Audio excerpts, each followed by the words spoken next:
There are storm clouds ahead. Globalization is not just a channel to deliver higher growth and transform standards of living. Globalization is also the transmission channel for synchronized shocks. At times, we will find that the negatives outweigh the positives. Who would have thought that Greece, a member of the Eurozone, would have a worse credit rating than Pakistan? Who would have thought that the USA would lose its sacred AAA credit rating? 24 months into the financial crisis, who would have thought that the USA would face a persistently high unemployment rate of 9%, while China powers ahead with a persistently high growth rate of 9%? All these events point to major realignments that are fundamentally changing the character of the global economy and how it functions. As Mohamed El-Erian, CEO of PIMCO, said, it is not just a crash, it is a new normal. Harvard professor Joseph Nye, in his book Future of Power, describes these realignments as two diffusions of power. The first being the diffusion of power from developed markets to emerging markets. The second, the diffusion of power from state to non-state actors. Let me explain the first. Many developed economies face problems rooted far below the surface, in their balance sheets and in the structure of their economies. Rather than deal with these structural problems, policymakers have preferred to kick the can down the road. As a result, these problems have festered and have become entrenched, raising the risk of contagion. Europe and the USA are facing this issue.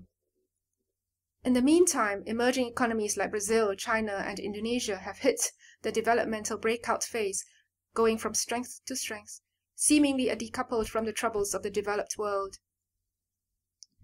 This two-tiered economy, where less mature countries are forging ahead and able to grow more sustainably than advanced countries, is new territory for the global marketplace. The transition will not be easy for all. Tony Blair, after the Beijing 2008 Olympics, said, "For centuries the power has resided in the West, with various European powers including the British Empire, and then in the 20th century the US. Now we will have to come to terms with a world in which the power is shared with the Far East. It will be a rather strange, possibly unnerving experience." Emerging economies are also driving a new wave of technological and policy innovation, at times leapfrogging developed nations, and achieving high levels of growth. Absent major disruptions, these realignments should continue. Advanced economies will take several years, some say 4 years to a decade, to fully rehabilitate their balance sheets and restore the conditions for growth and employment creation. Some will choose debt restructuring, others budget austerity. Either way, this process will exacerbate inequalities, morphing what was an economic issue to a socio-political issue. The USA, the anchor economy of the Anglo-Saxon global and economic financial systems, is engulfed in this. When its options to print money and inflate away its debt have run their full course and possibly found ineffective, it will also be forced into greater austerity amid noisy political bickering. The messier this transition, the more international standing the US loses, and the closer we will move to what political scientist Ian Bremmer calls the G0 world. This is a world of gridlock and stalemate, where no single power has the standing or capacity to make tough international decisions. As emerging countries continue to grow, they will push for greater representation in global institutions and global governance over domination in global fora by developed countries. Multilateral negotiations, global governance, international institutions will need to be more respectful of the growing strength of the emerging world. The diffusion of geopolitical and economic power, coupled with prolonged stagnation and societal pain, will discredit, and in the eyes of many, delegitimize globalization in the developed world.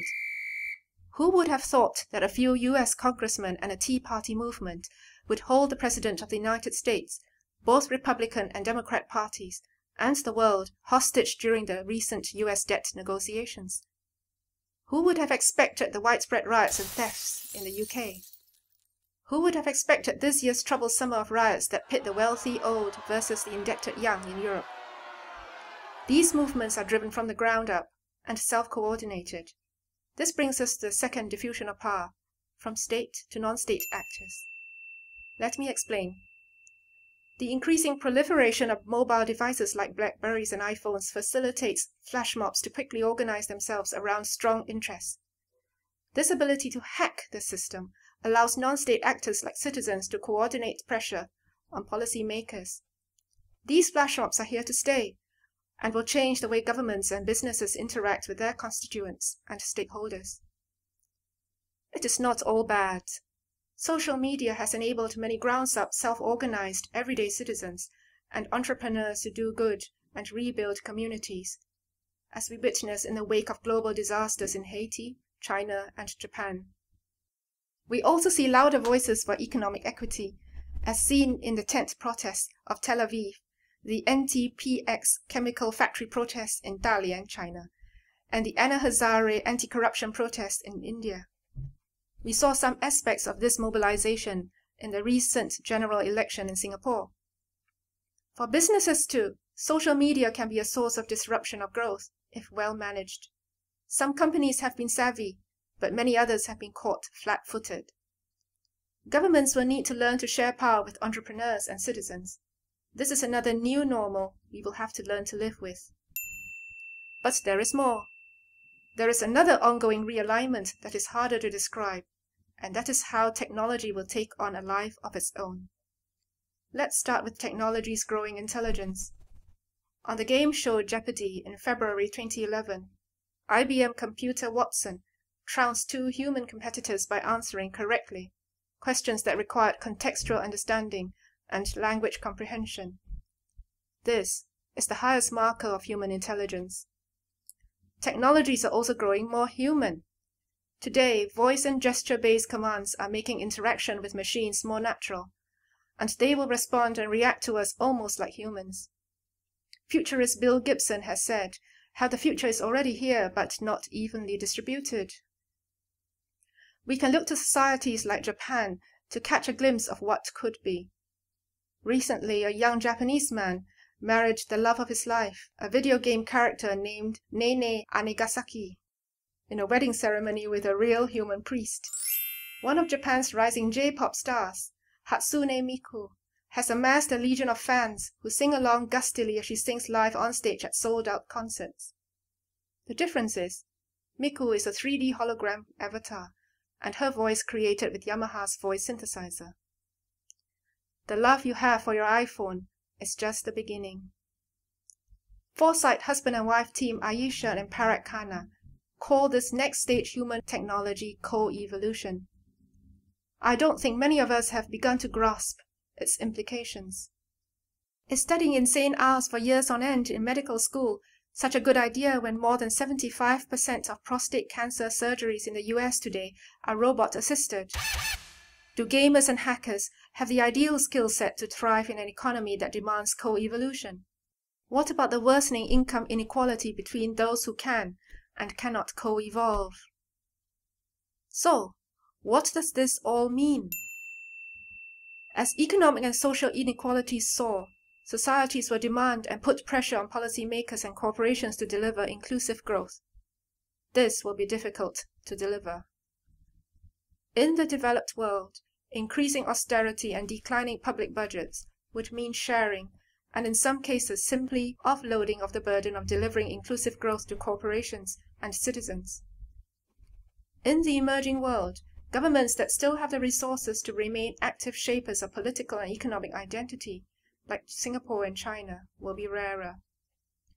And there will be governments that are at best absent and fail to provide adequate public services to deliver inclusive growth.